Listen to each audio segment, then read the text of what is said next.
we will call into order today's meeting of the Rapid Transit and Bus Committee. It is Tuesday, September 30th at 10:02 a.m., and this meeting is being recorded. Our first item of business is approval of the minutes from June 10th, 2025. I'll move to approve the minutes. I'll second. So we have a motion to approve made by Frank, seconded by Matt. Is there any discussion? Okay, seeing none, all in favor? Aye. Any opposed? No opposition? Okay. All right, those minutes are approved. And then we will next move on to auto enforcement of bus lanes with our friends from the MBTA. Good morning, Brian, Madam Mayor. It's lovely to, thanks for having us here. My name is Lynsey Heffernan. I know many of you, but maybe not all personally. I'm the Chief of Policy and Strategic Planning. I'm very happy to hand the microphone over to Rachel Morse, our Senior Director of Transit Policy, and Alex Hallowell, our Director of Transit Priority. I think I got that title right, Alex. We have been working very diligently since the legislature passed in last year's budget, or last year's supplemental, I think, right around January. A new law to allow for the automated enforcement of bus lanes and bus stops. Just last week, the MBTA board approved regulations to allow us to move this into effect, and we were asked to come and sort of talk about that and where we are going. So, Rachel, I think you're sharing screen, and hopefully that works, and then we can take any questions if that works for all of you. Great.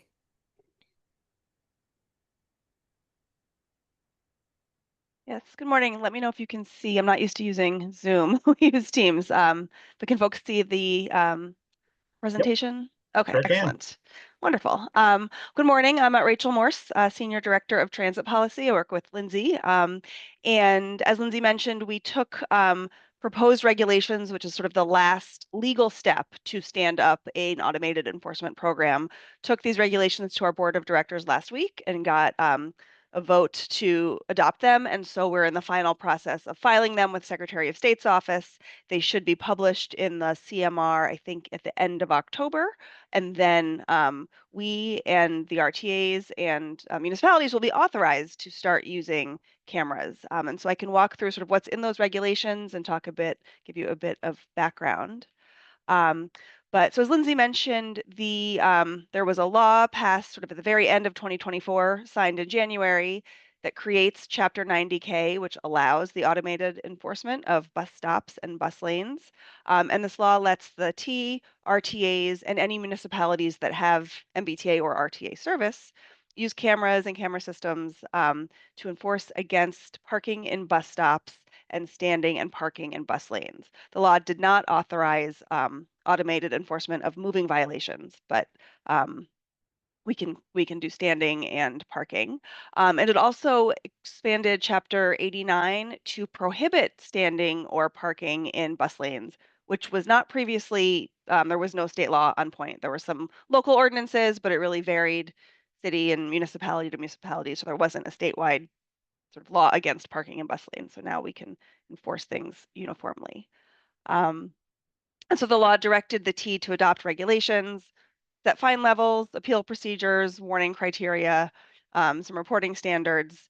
As I mentioned, it applies not just to the T, but to the RTAs and any municipality that opts in. And so we worked with the RTAs, some key municipalities and local advocates when crafting the regulations to try to make sure we were coming up with something that would work for everybody, and got input from as many stakeholders as we could reach. And importantly to note, under the law, these programs have to be revenue neutral. Enforcing authorities can't keep fine revenue. They can cover their costs to launch and operate the program. We can pay ourselves back. Any net revenue has to go into the State Transportation Trust Fund. So that's a bit of a double-edged sword. It would be nice to have that revenue come to us, but it eliminates any sort of jurisdictional or territorial disputes. You know, it's not a money grab. It's not, it should eliminate tension between enforcing authorities with overlapping jurisdiction. And I will hand it over to Alex to give a little bit of the big picture about why this is important. Yeah. Hi, everyone. As Rachel said, my name is Alex Hallowell. I'm the Director of Transit Priority. My team is situated within our operations department, and we work generally to persuade municipal roadway owners to install bus lanes to assist our bus operations. And I wanted to just sort of take a moment to go back to where this started, which is like, how did we get here and why are we interested in doing this in the first place? Anytime we have any sort of platform, I love to flash this up on the screen. 40% of daily T riders are bus users, and I don't think most people expect it's that high. We know that buses certainly don't get 40% of the attention. Next slide, Rachel. Bus riders, even among the MBTA's very diverse ridership, is disproportionately low income, disproportionately minority, and has disproportionately low access to vehicles. And so if we think about, who we're trying to serve and who benefits from high quality bus service and unobstructed bus stops and bus lanes, these are the folks that we're talking about. Next slide. So as the Director of Transit Priority, most of my day is spent focusing on bus lanes, but I do want to take a moment and talk about who we view as the primary beneficiaries of this new program. So bus stops, access to the curb for our bus operators is critically important when it comes to accessibility. The T has about 7,000 individual bus stops spread across 50 individual municipalities. Riders with mobility devices are prevented from accessing bus service when those stops are blocked. That means they either have to wait for another bus or it puts operators in a really challenging position. Riders sometimes disembark onto the street where they can be struck by vehicles. There's an increased risk of collisions between MBTA vehicles and private vehicles as cars try to go around the buses that are probably sticking out of the street.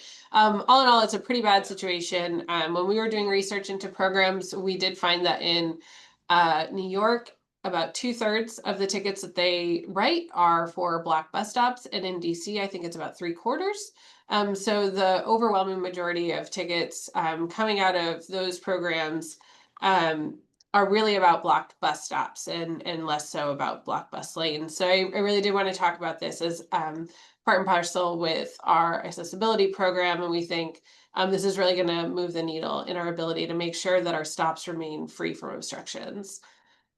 Next slide. All right, Rachel, back to you. Thanks, Alex. And so the regulations themselves, I'm happy to share a copy. I can email Brian to share with folks if they'd like to see the draft, or I guess no longer a draft, it's final. They're also on the T's website with the information from last week's board meeting. They've been posted there. But I do have some slides just to sort of touch on the key points.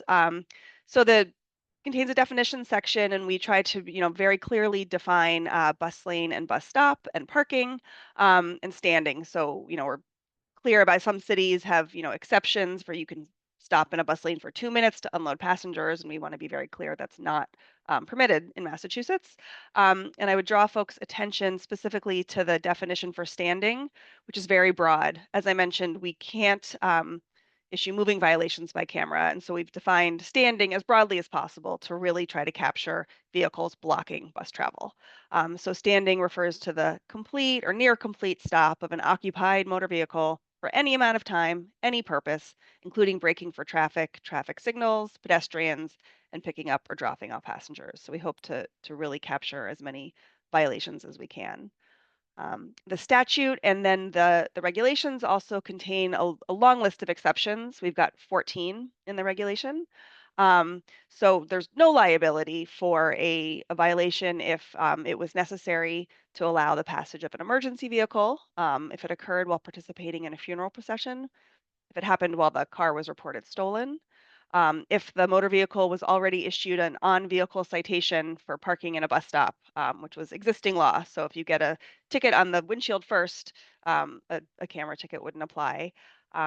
Similarly, if the vehicle receives a citation from another enforcing authority, we're going to try very hard to collaborate with the RTAs and with municipalities so that we're clear on who's enforcing where, and we're not sort of accidentally issuing 2 citations for the same offense, but if that happens, only 1 attaches.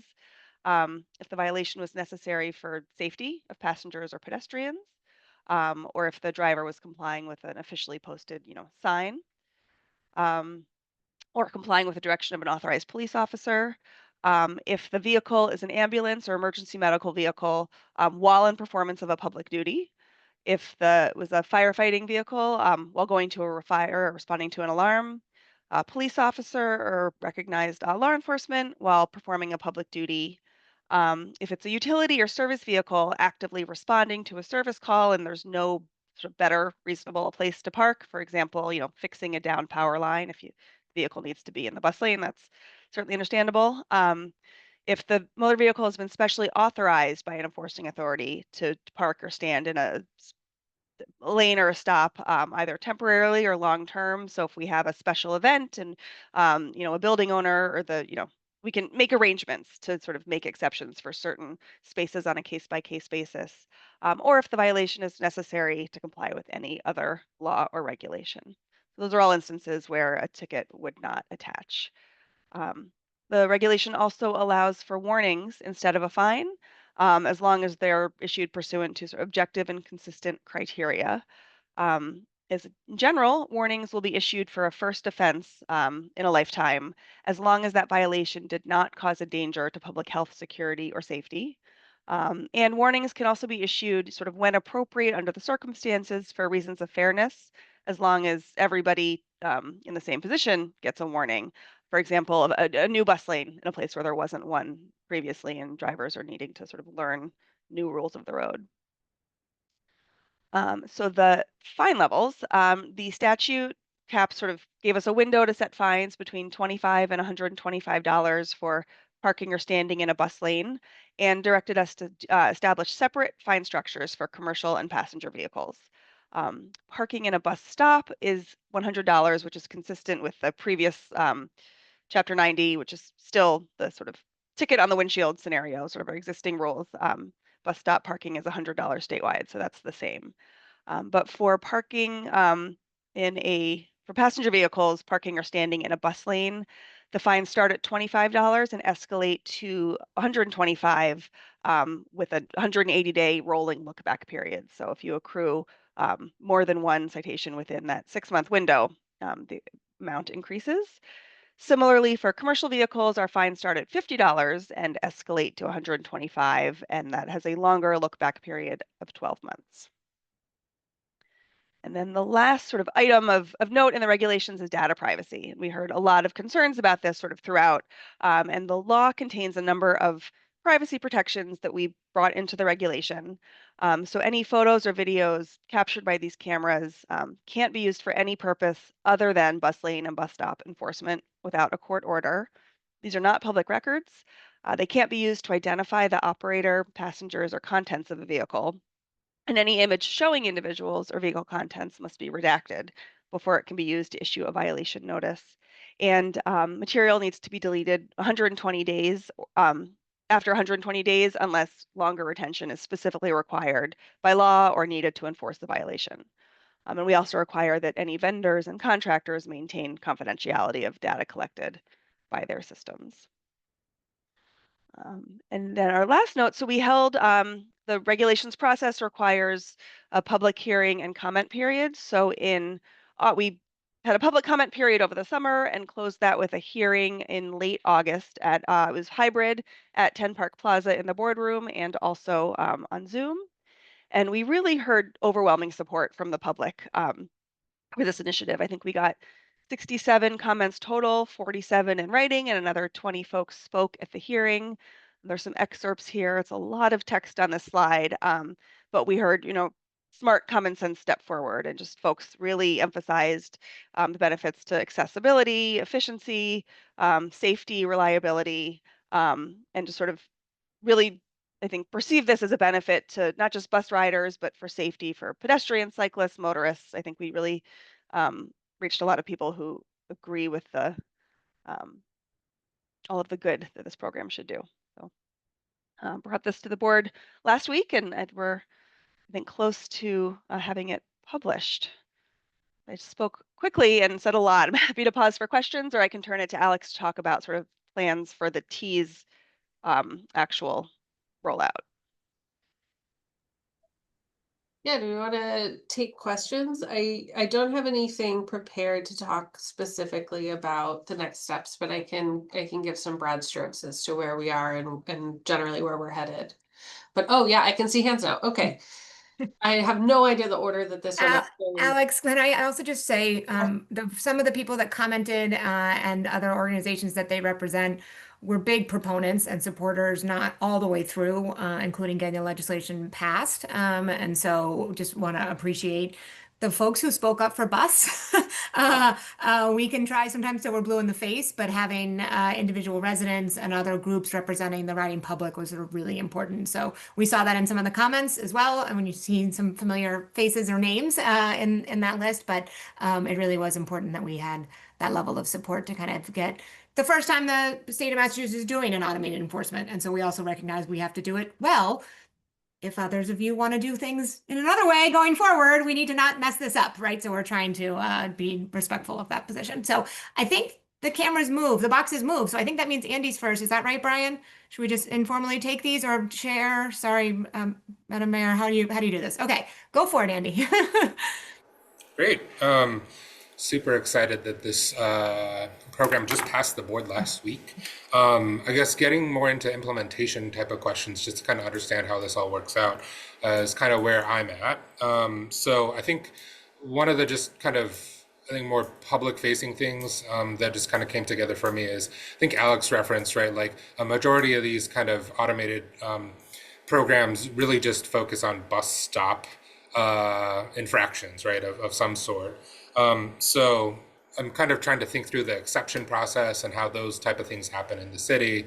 But I'm actually kind of curious in terms of the program design, whether you had all thought about this as primarily people would be able to essentially appeal the infraction, the ticket, and then claim an exception, or whether there's some forethought, like I think you all mentioned, like some kind of special events or known type of things happening, and what that process may be. If it's all on appeal, I think that makes it much easier, but I think getting it out there that people do have an ability to claim an exception might be the hardest part to convey. But just want to understand what you all are thinking about program design. Yeah, I can answer that in a general sense, Andy. So we're presently, I'm sure they'll get some questions about this later too, but we're presently doing a request for proposals. The bid proposals just closed actually on the day that the board held their meeting. It was not planned that way, but it worked out that way. And so we're reviewing those right now. It'll be a little while before we'll be able to speak publicly about exactly where that's at, but some factors inherent in that question will really come down to the vendor we select and the capabilities of their system. However, I will speak generally what we've seen other places doing and what our intent is essentially you procure a system that has the ability to identify infractions, and then they essentially flash those infractions and the associated evidence package in front of a reviewer. We are planning on having human reviewers review every single infraction before a ticket is issued. I know that a lot of the companies in this space use AI in their name, and I want to really reassure everyone this is not going to be fully automated end to end.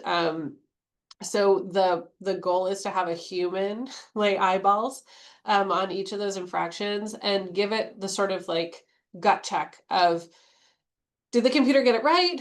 Like, yep, looks like they were, yep, they're in a bus zone. Yep. Or if you come upon a situation and, you know, it didn't understand that there is a ambulance in the bus lane and there's vehicles blocking it or something like that, that would be something where the person could go in and just reject it and it would never even get sent. And so we are aiming to use the appeals process, really to catch the things that either were a gap in understanding between what people believe is an infraction. Like, I was just letting someone out of my car in the bus stop. Like, why did I get a ticket for this? That would not be, a valid use of the appeals process, but it might be something that someone wants to appeal. Whereas in other cases, it will be, well, wait a second, there was, like an emergency happening, and that's why I was in that location. And that's something that, would probably get removed upon appeal. So I do think some of this time will tell, depending on exactly what it looks like from the contracting perspective. We'll know more about that towards the end of this calendar year, beginning of next. But that is our general intent, and we're not trying to do anything new or novel here. And that's how our peers are running their programs, and we intend to follow their well-trodden path. And can I just add a piece? And Rachel, if I misspeak, please tell me. But in addition, the MBTA is internally staffing the appeals process. So the appeals come to MBTA humans who we, in addition to fare evasion, these citations, that we are sort of standing up internal capacity to make sure that somebody both can schedule a appeal, how they can submit documentation, right? Like, we're trying to automate it as much as we can because everyone wants to be able to appeal on their phone, which is great, but that there will also be people that are MBTA staff. So that is the back end support too. Matt, hi. Hey guys, good morning again. So just wanted to say really great work to Lynsey, Alex, and the rest of the team for all the late nights meetings you guys have put into this. I think on the City of Boston side, we were very excited to see camera enforcement kick off, and happy to be a partner with you guys as we sort of think through implementation and how this all works out. So just wanted to put a question out about implementation and engagement. So when you think about a lot of the bus stops in the City of Boston, many are co-located in small business zones. Think like Rosendale Village, Cleary Square, and Hyde Park, even places like Chinatown and parts of downtown Boston where you have a lot of small businesses. Unfortunately, historically, a lot of businesses have used these zones to do loading in, and it's obviously not a good thing. It's something we don't want to happen. But just wanted to ask, are there strategies you guys are thinking about specifically for small business outreach so that we could reach out to those businesses and maybe set up alternatives for them, whether they're loading zones or just generally make them aware that this is coming down the pike? Yeah, I mean, I can speak to that generally, Matt. I think so we are presently working with our CEX team to work up a public campaign which will be aimed at all drivers. The challenge with cars is that they are famously mobile, and so figuring out how to target people by geographies or things like that, the way we typically do outreach at our organization, this is definitely new for us. That's going to be a general education period as required by the statute. We are not planning on doing like targeted actions in like specific corridors. I do think we would love to partner with municipalities to think through how to be as supportive as we can of folks that are going to really feel this change. And I think as this moves forward, and as we get into the planning of that, that's when we'd be sort of incorporating that type of planning. I view this sort of where this is likely to go is also giving us, I think, really good information about where infractions are sticky. And Matt, like when our teams do planning around particularly challenging corridors, like for example, maybe Brighton bus lane, where we know that there is a real persistent demand for loading. And if we're not seeing that behavior change, I do think it'll give us a fresh perspective on locations where our organization can work with the local planning teams to come up with better alternative solutions for folks who continue to really desire that curb access. We don't own that. We can't plan that on our own, but that's definitely something we would want to work on with you. Our goal here is really compliance. We want people to stop blocking bus lanes and bus stops. And so anything that's going to get us there, especially if it avoids infractions, I think is something we're really interested in. And I think this will give us a really valuable set of information as to where those problems remain persistent, and really perhaps merit a design alternative. Yeah. And totally hear that. I guess what I would encourage is, rather than doing this as a retrospective with the data that we collected over the first 2 months, we really try and think through, are there some key business areas? Maybe it's working with existing data that we have around enforcement, even if that's relatively sparse, and just think about places where we can proactively add loading zones. Because what I don't want is like that sort of headline or that, complaint from a business where it's like we could have prevented that ahead of time. So I know it might seem like a big problem, but I think working with the municipalities, Boston, Cambridge, Somerville, and so on, we could really narrow down where those targeted sort of business outreach plans could be helpful, and could, I think, really help to put some of those issues to rest before they become issues.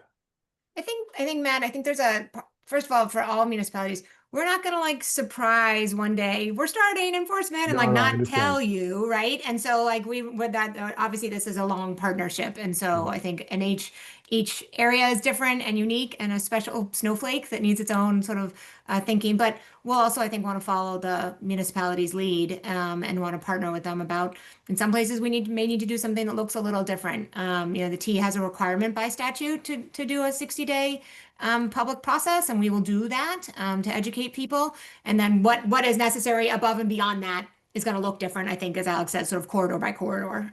In some places we may have good data, and in some cases we may just have a really good gut instinct that this is going to be a bit of a problem, even if we don't have data, or this is going to cause some waves. It's maybe a problem that really needs to be solved for our bus riders at the same time. So yeah. All right, thank you. Yeah, Len, please. Thank you. So this will be brief because you all just dealt with a lot of the questions I had. First off, I do want to say I'm happy that the MBTA is building an internal appeals process. I like to see the T doing more and more work with staff that it either has or hires been keeping that knowledge and expertise in-house, but along the lines of what Matt was talking about, I am interested in the analysis that you have, regarding, times and locations, where people do, stand or park in bus lanes and bus stops, and along with what I was saying, proactively, if that could be given, to the planning departments in towns, or even the select boards, because a lot of times they are the ones who are control the roadways. That could help them also do some outreach to the businesses and their residents to help with the process, because as you said, compliance is the goal. And so we just want people to stop doing it and do what we can to help them stop doing it. That's it. Thank you. Yeah. I think to respond to that generally, what has been hard here is that the data is really sparse, right? So an officer, a bus operator could call TPD every time they have a problem, and by the time TPD shows up, the drop off is over. It's not really good. So we knew that wasn't working. And so the automated nature of this was really to get at the problem. And so I don't think the T is sitting on a treasure trove of data particularly, or certainly not a good sample. We know we asked our bus operators where there's pain, and they told us. And so we have some sense. But again, that's more, hearing what the operators have had to say. And I know Alex's team has been kind of working with that. And then our early sort of pilot of, is this a problem, when we put some cameras on the front of buses just to understand, tells us, yeah, it's a big problem. Lots of people are in bus lanes. And so, this is also a bit of an experiment as we begin, right? And learning. Go ahead, Alex. Yeah, we when we started in on this, we were trying to get a sense of where the most blocked bus stops were in the system. And so we have the ability for operators to report blocked bus stops into central control, and they do track that.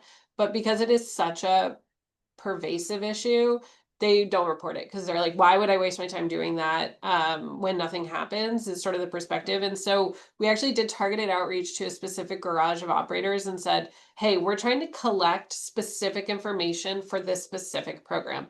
Over the next month, can you please just like push the button every time you see it, push the button, help us create a data set. So we have a slightly better data set for a certain part of Boston that was served by those operators. It's only 1 month. And it's certainly not perfect. But I will say, I do think we have a sense from the bus lane perspective of a handful of facilities that we know are like really challenged. My least favorite is the one near our headquarters, right across from Test Medical. As you go into Downtown Crossing, it is a glorified loading zone. I think everyone's got a couple of those in the back of their minds. We know where they are. And so those will be some locations that I do think, to Matt's point, we would be interested in doing some potentially like, partnering with the cities to do some targeted outreach, just to remind folks that things are going to change. But yeah, it's going to be a process. And so we'll definitely be looking to you all in helping us figure out the local context of what your community needs. And we'll do our very best to rally the resources to support that. Did I answer all the questions? Yeah, thank you. Okay. I got lost in there. I don't know who's next. David? Yeah, thanks for this great new program. I think most of my questions have already been addressed, so I guess I'll just say that we'll continue to watch, I guess, how the appeals process rolls out in terms of the, the automatic ticketing at the bus stops. We all have, our long established appeals processes in all of our communities, right? With appeals and hearings and for all kinds of tickets. So I think we just want to make sure that the appeal goes to the right place, right? I think this is going to be the only example of a parking ticket that gets issued in a community that the community doesn't handle. So we don't want the confusion and people going onto our web page and trying to appeal tickets that weren't issued locally, So I guess that's one thing. And just also looking forward to figuring out how the different municipalities can coordinate so that, like you said, I think that we don't have two tickets issued by the MBTA and by the community, and sort of just for us to know who's enforcing. Are we supposed to stop enforcing, or is it a bus stop by bus stop kind of decision? So I guess we'll continue working together. Thanks. And also those are the question of appeals and sort of like the familiarity that people have with the local process with handwritten tickets is something we are aware of. We have some draft like essentially the letter that you get that has draft language that we're working on now. And I think we had set up a small working group of a few municipal staff to help us just like brainstorm how to approach this. And I would love to get a larger working group going as this gets rolling so that we can take in things like that. We have a place to discuss them and we can share materials with you all so you also know what to expect. As Lynsey said, we're not going to spring this on you. This is something that's going to take a lot of planning and a lot of resources to get going. And so we'll know well in advance when we're expanding to new municipalities, and we'll definitely have clear touch points with you all. We also have already flagged we're going to need to provide your like 311 services or whatever your analogous services are in your community with a script of how to help direct them back to the correct location. So I think that's something that, we're going to try to do right. And then we'll be here willing and ready to sort of tweak that process based on how it ultimately goes. Yeah, that sounds good. And I'm more than happy to participate in the expanded working group. Yeah, fantastic.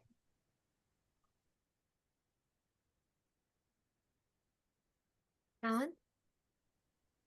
Yes, good morning, and thank you. As others have said, this is long overdue and it's great.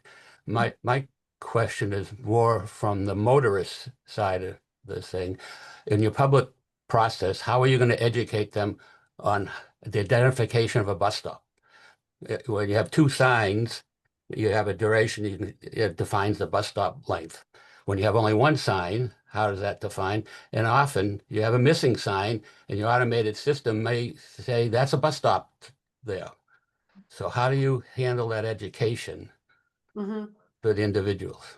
Yeah, we actually have a meeting today that is exclusively about how are we defining what a bus stop is, and how are we giving guidance first internally to tell the team that's programming this thing, like how do you decide this, and then to our appeals team, and then I think from there we'll grow it to how do we communicate this to the public. So those materials are absolutely not ready to go yet, but it is a big question we know we're going to have to answer. I do suspect part of that solution will be we need to work with our science team to get out there and to fix known locations to make them clearer to folks. But we are ready and willing to suspend ticketing at locations that are not credibly understandable to the public as a bus stop until we can rectify those locations. So we'll be definitely in communication with individual municipalities if there's like a major series of those that we need to work on together. But it is something we are aware is going to be a challenge, and it is something that we are planning on including in the public communications. I don't have it ready yet, though. Yes, thank you. Second question, I'm just curious, what's the lag time between a motor vehicle sitting in a bus stop and being caught and that motor, the operator actually being told that he's in violation or getting a notice of violation? A day, is a week, a month? Yeah, so that is going to be something that we have to agree to with our selected vendor. We need them to sort of commit to a specific timeline, but it is our intention that that would be, within weeks. I would need to look at what we included in our RFP. I can't remember off the top of my head, but I could share that back out. The hope is that we're tying the action as closely as possible in time to receiving an infraction. Because again, we're not here to generate revenues. We can't keep any of this money. What we want is to tie that ticket to an action. And the longer the lag is between that, the less effective the system will be. So I can make that clear once we've worked that out with the selected vendor, but I won't know that until we've selected a vendor. I asked that because the bus stop sign could be missing one day, and many are on any given day, and the automated system sees a vehicle parked there, and it's a week or 2 weeks, whatever, before that person gets the ticket, the notice of violation. But meantime, the sign was put back up. So how? Yeah, the way the ticketing systems typically work is there's two cameras taking two types of images. So one camera is focused exclusively on getting a good clean picture of the license plate, and the other one takes what's called a context photo, which is essentially looking at enough of the area around the individual violation that a human can look at it and understand whether or not, or can understand to a certain degree, like what is going on here. I think that would be something where if we are noticing a spate of, infractions in a particular location and we're noticing that there's missing signage, we would flag that and have to come up with a sort of resolution for those locations. We've talked to a lot of folks who are running these programs, and we do know that that's a persistent challenge. It's just, signs go missing. And markings change and suddenly a stop is closed or something shifts, and so it's going to be an ongoing process, and that's where I think the human review of the individual infractions and then also the appeals process can help us sort of rectify those situations as they come up. Of course, we want to get ahead of that and not be ticketing people erroneously, but it's going to be a system that's got a lot of moving parts, and so we'll do our best. Right. But the appeals process will also be there. Thank you, Alexandra. Fail. It's nice to see you again. I worked for you like 3 years ago in your former position, if you remember, on the NTD project. Yes. All right. Who else? That's Let's me see. next. Yes. Okay. Yes, go for it. Yeah, so I have two questions. One is, I might have missed this. I'm curious when this is expected to go live. And then my other question is, what about official, like local and federal government vehicles, meaning like mail carriers? You know, do you expect to do maybe some outreach like the Postmaster General or somehow also like, I guess, to police associations, one, just so they know not to sit in bus stops, but also so that if someone's calling them saying, hey, you should ticket this person, they know that there's this system that's going to do it. Thank you. So timeline, I can answer first.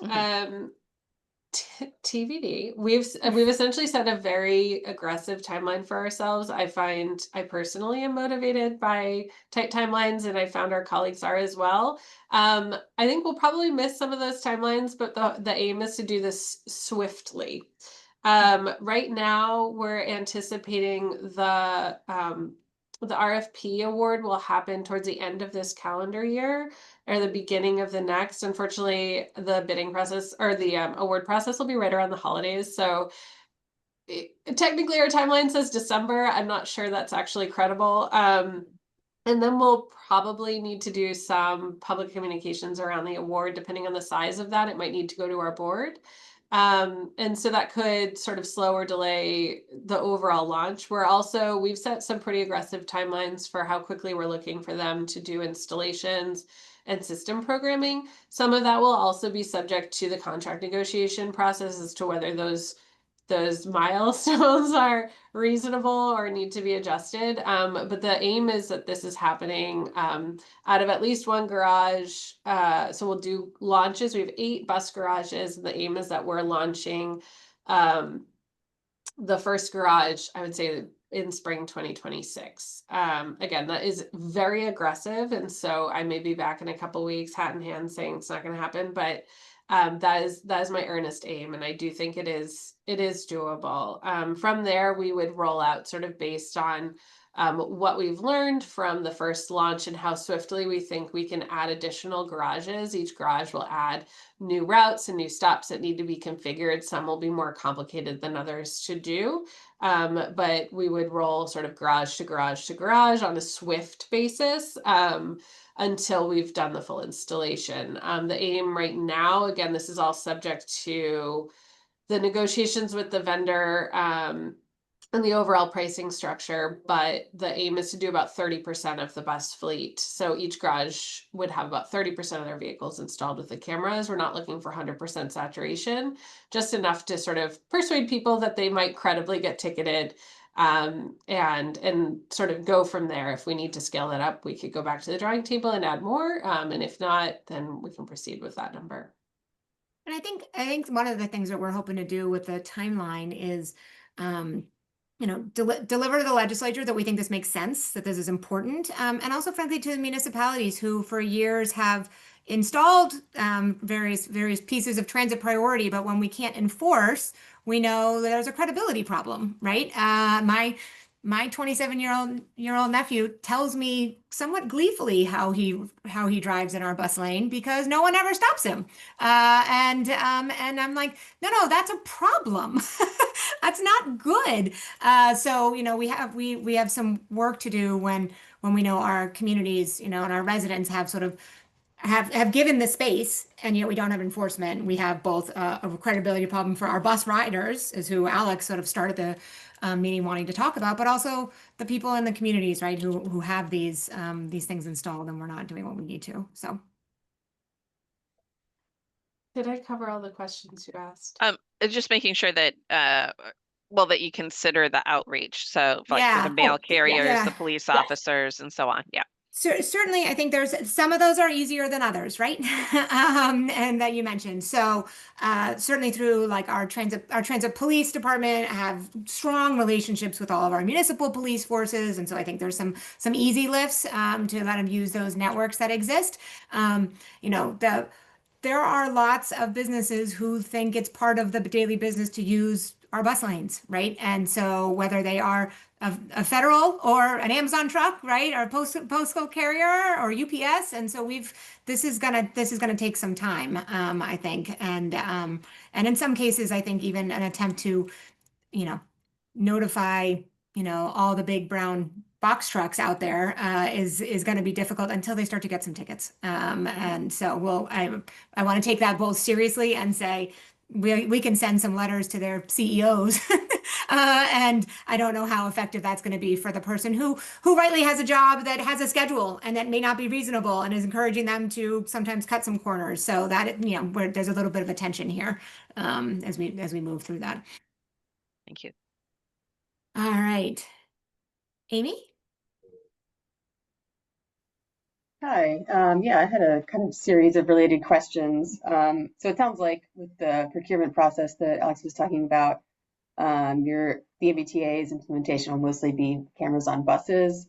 But my understanding is that municipalities can also kind of initiate this process, I guess, with like, the safety stick or some other similar apparatus. Does the procurement process include kind of like coming up with a vendor that supplies those types of things, or would municipalities have to go through their own process for that? So I will give a bit of a long answer to that, but so the regulations are kind of interesting in that they specifically say that MBTA and RTAs may use bus mounted cameras and that municipalities may use fixed location cameras to use this law. However, you can delegate your authority to a third party, and so it would be possible, for example, for Brookline to delegate their enforcement authority to the MBTA, and then we would be able to work with you to install fixed location cameras, for example. However, when we did our RFI in the spring, we asked essentially vendors, what do you have? What should we think about?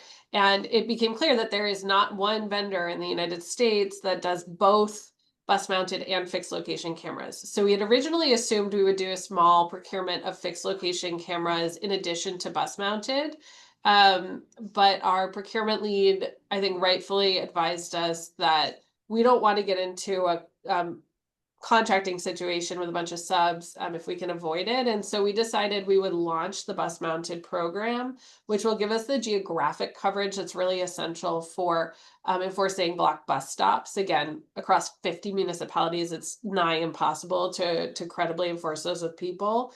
And then if we decide that the MBTA program would be bolstered by a fixed location camera program, we can make that decision at a later date when it's a little bit less intense trying to launch multiple programs at once. However, nothing is stopping individual municipalities once these regulations are formal at the end of the month from launching their own program, but you would need to go your own way in terms of procurement and sort of like the administrative apparatus of enforcement. We're hoping to have the capacity to do more collaborative work on that, potentially with sort of selecting some vendors or something that are sort of pre-approved, or having some standards or something to help facilitate that integration better in the future. But right now, we've got enough on our plate doing the bus mounted procurement, and I'm really glad, frankly, that we were told to only procure one thing, because it's sort of been enough to bite off at one time. So I think we're going to try to get that right, and then perhaps this time next year, when we've got a little bit more under our belt and have a better sense of what's working and what's not, we'll have a sort of evolved in terms of our thinking there. Somerville is the only town I'm aware of that currently uses those fixed location cameras. Their perspective was that their city charter permitted it before the change in this law. And so they'd be a really great, I think, resource to any municipality that's interested in getting into that space.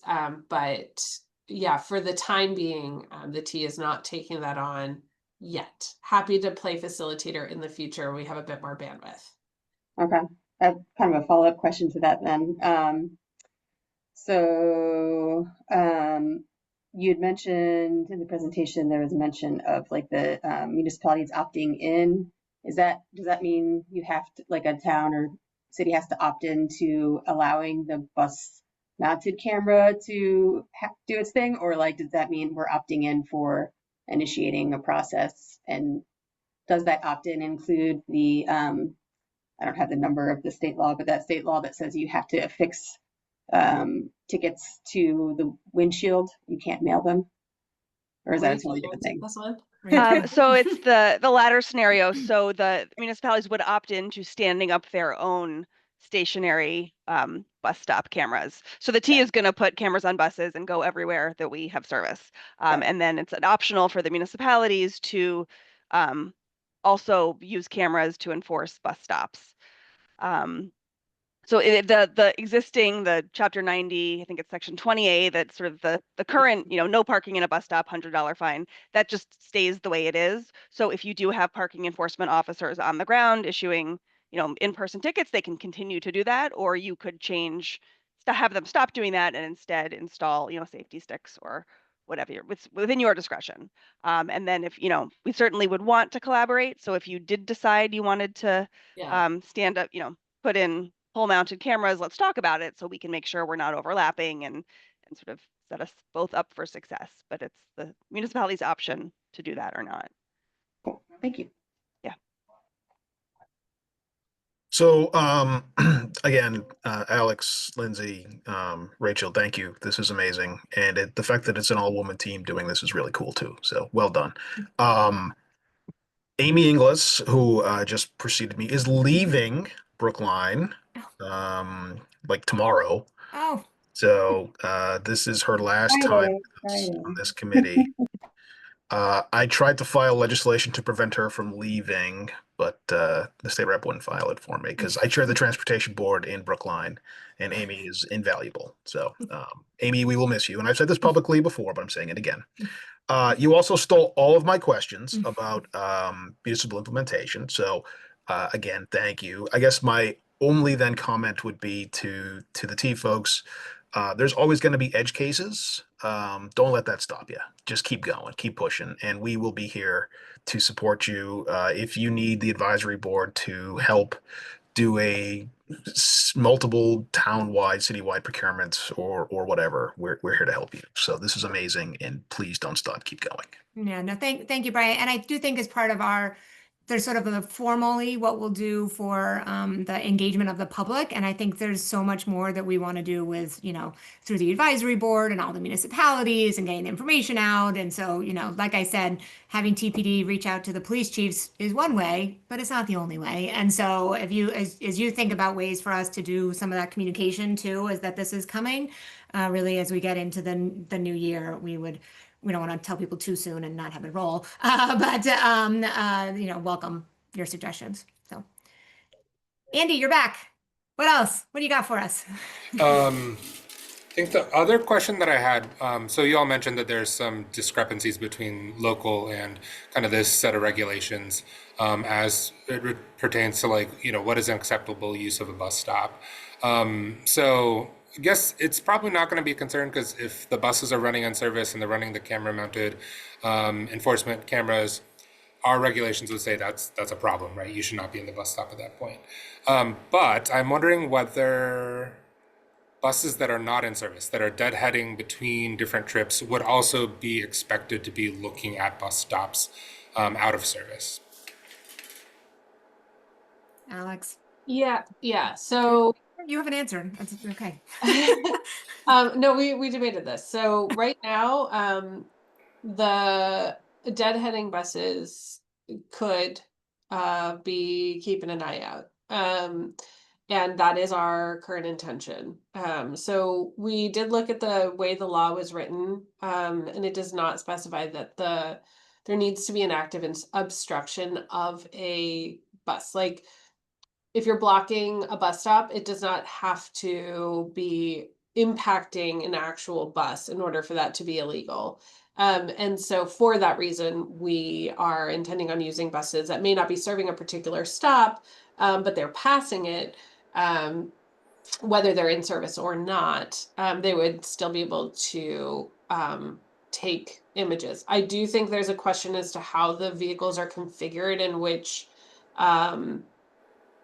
stops and specific routes are programmed in, and whether that would ultimately include stops along deadhead routes and that sort of thing. There's some technical questions in there that might ultimately change the way that that is implemented, but that is something that we would be intending to implement if the technical ability exists.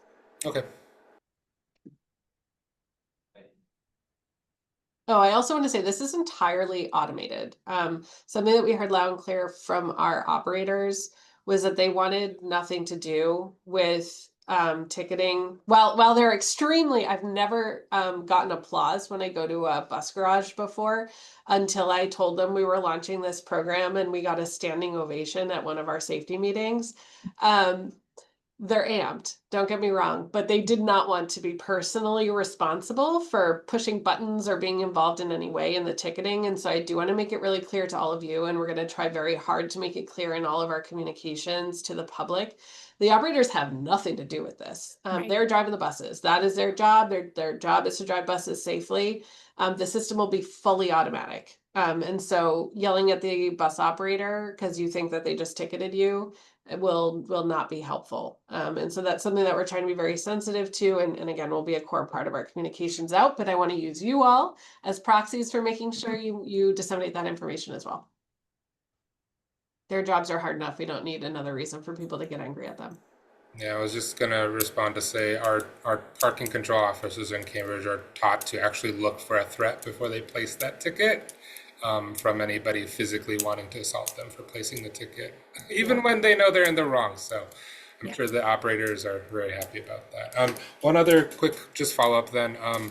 I'm still concerned a little bit on what Matt said, and I'm not sure if the response has been adequate from MBTA folks on kind of the businesses and the small businesses. I'm just recalling some of the experiences that I've had in Somerville of one street design change has basically said that Donut Place, I think probably it's been on the news everywhere, so maybe you all have even heard about it, is claiming that they'll go out of business or they're not going to renew their lease because bike lane is going to be in front of their store and they're losing all the parking, and catastrophe is going to happen to them. I don't believe it to be true, but I think you're honestly flying very close to the danger zone if some advanced effort is not done. So kind of programming in that kind of effort. A lot of us have been in these very harsh street fights, and I'm sure many folks at the T also know what that's like. But I think we can build more trust if we start early on those kind of efforts, and I think that's a really important lesson that we're learning here as we do all these other street changes here around the region. So Andy and Matt, I will say I'm happy to commit to having a longer conversation about that specifically with you too, and anyone else who's concerned about that. I do want to set expectations that we're not doing flyering at individual businesses. We're not resourced for anything like that for a statewide program. So however, to the extent that we can do targeted communications, to the extent that we can work with you all to give you resources that are needed for that, or to target really specific, very challenging locations, I am definitely open to having those conversations and seeing sort of where we can meet that need. Because I agree with you. I want this program to be successful, and if we're seen as being unfair and seen as being sort of tone deaf to the needs of these communities, it does not bode well for this program having a long life, nor for it being expanded to what I would personally love to see as more speed cameras and things that we could be doing for road safety beyond this. So we do have skin in that game as well. So we are at time. I know everyone has lots to do. Thank you, Matt, Mayor Jen. If you're good, we could call to adjourn this meeting. Good. Motion to adjourn. Good. Second. Okay. All right. Lovely. Thanks, Thanks for everybody. having us. Thank Really you. appreciate your Thank you, time. Alex. Thank Thank you, you. Rachel. Thanks.